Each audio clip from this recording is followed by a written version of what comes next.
Babad na babad pa rin sa baha ang maraming lugar sa Luzon dahil sa ulang dala ng habagat. Sa Macabebe, Pampanga, 2 linggo nang hindi humuhupa ang baha. Kaya pati isang ospital doon, tigil serbisyo muna. May pagu naman ng isang bahay sa Occidental Mindoro. Yan ang report ni Ian Cruz. Gumuho ang isang bahay sa Abra de Ilog, Occidental Mindoro. Dahil yan sa ragasan ng tubig sa kalapit na ilog matapos ang pabugso-bugsong ulan, wala naman nasaktan. Kabi-kabilang rescue operations ang ikinasa sa ilang lugar sa Occidental Mindoro, gaya sa bayan ng Sablayan. Sa Puerto Galera, Oriental Mindoro, na merwisyo ang baha sa White Beach.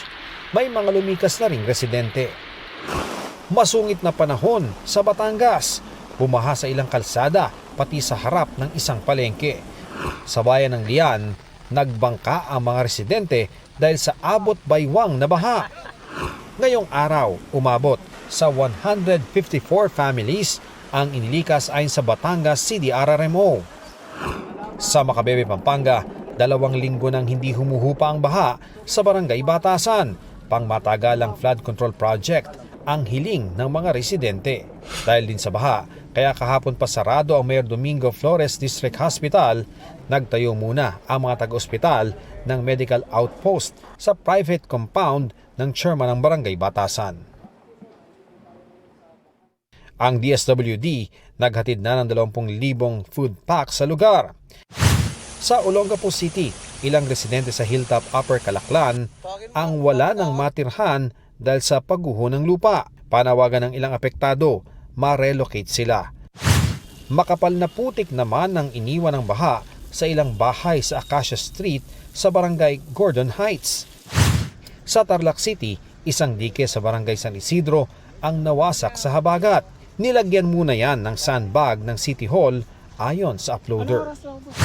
Sa Benguet, pinag-aaralan ng La Trinidad LGU ang pagdedeklara ng state of calamity dahil sa kabi-kabilang pinsala gaya ng landslide at mga gumuhong kalsada.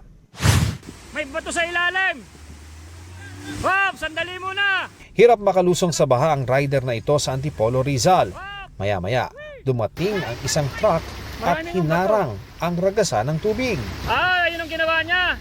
Sige! Nasa 10 minutong humarang ang truck para makadaan sa baha ang maliliit na sasakyan.